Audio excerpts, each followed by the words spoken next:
Hello, everyone. Welcome to IELTS Energy TV. I am one of the teachers, Jessica Beck. In this episode, guys, you are going to hear Aubrey and I talk about all the different IELTS exams.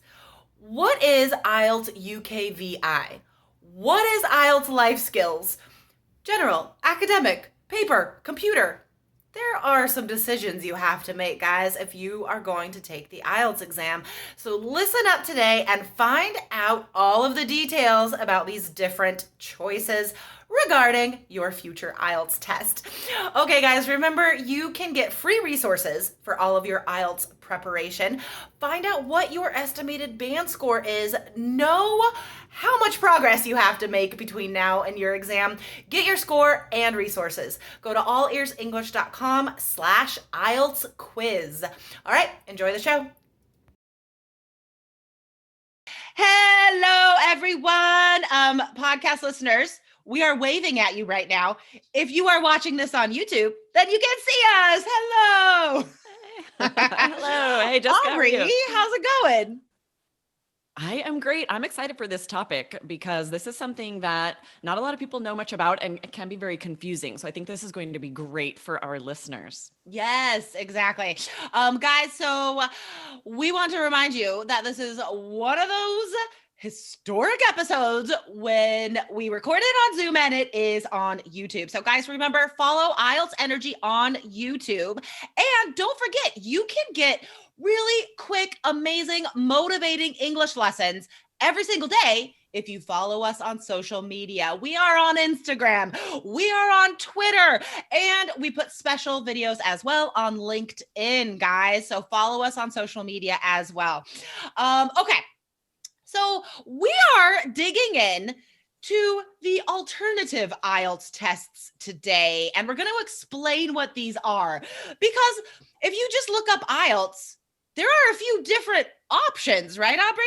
Yeah, exactly, right? There's the UKVI, there's the indicator, which we've talked about quite a bit in the past. If you haven't heard our, episodes about the indicator, go back and look those up. But the UKVI is one that is an option as well, but it's a little more specific. You need to know details about whether it's right for you. So, Aubrey, have you heard of the UKVI IELTS before today? I had not, right? You were like, let's talk about this. And I said, oh, what's that? That's because it is so specific, guys. The UKVI IELTS is only for people that are applying to certain visas in the UK. I think it's like tier 1 and tier 2 visas. So very specific immigration visa requirements ask you to take the UKVI. Now, is it different than normal IELTS? Not really. Here's the thing, guys. UKVI, it's the test is exactly the same. All of the skills, the question types, all of that stuff. It's the same as what you will see on the paper version or the computer version, because you can do either for UKVI as well.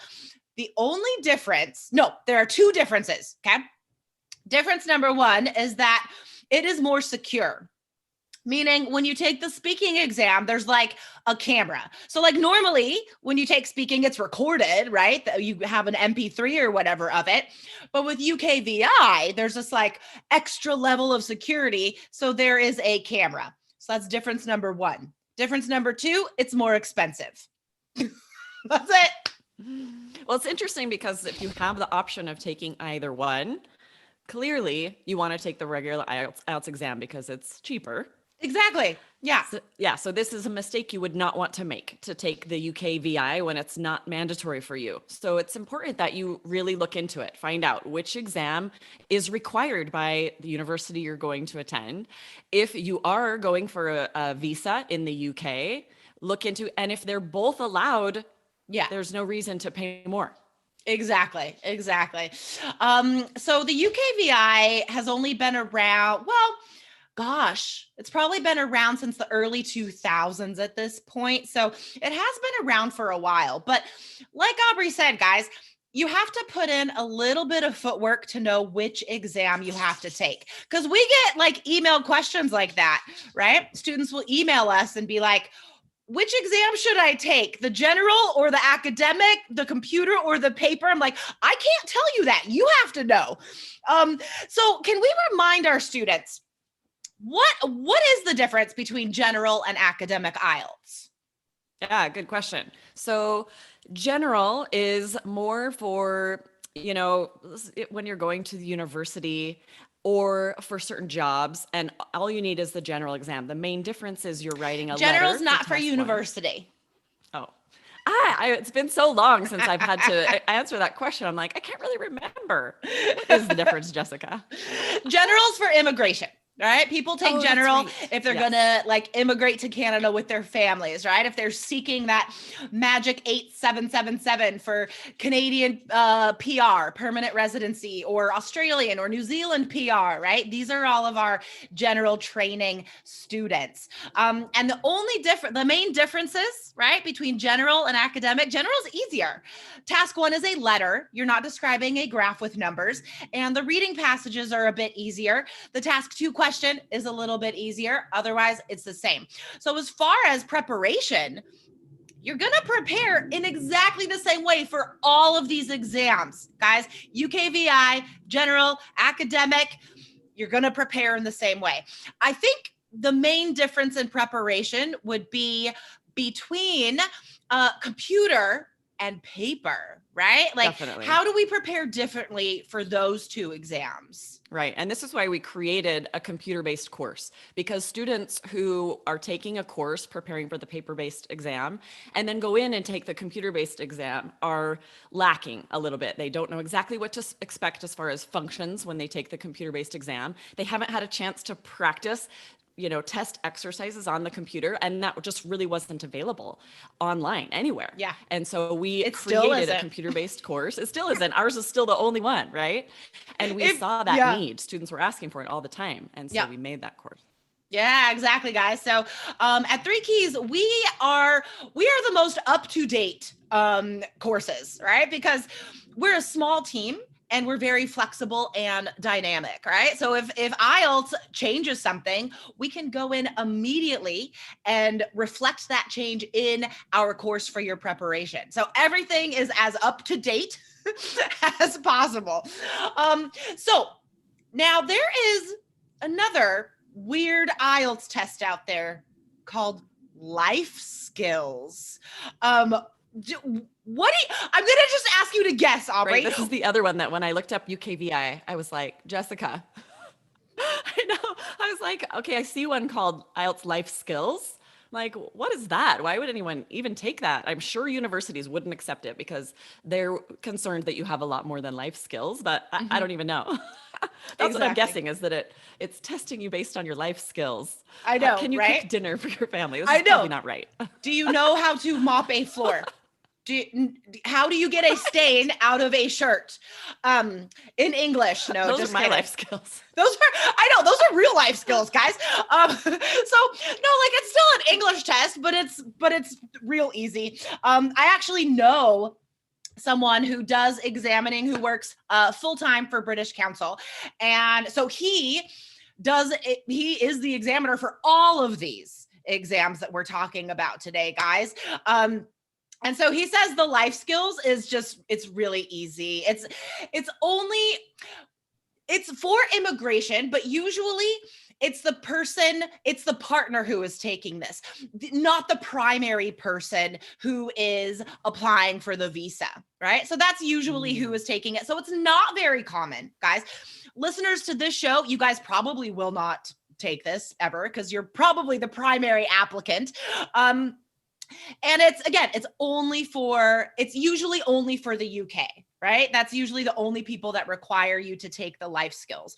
And it's different. It's just speaking and listening, right? So it's like, and the speaking is, you're in pairs when you're doing the speaking exam with an examiner, and it's like really easy questions as well. So it's like, it's not even really IELTS. It's like totally different. It's a lot easier. And honestly, guys, you probably will not have to take it.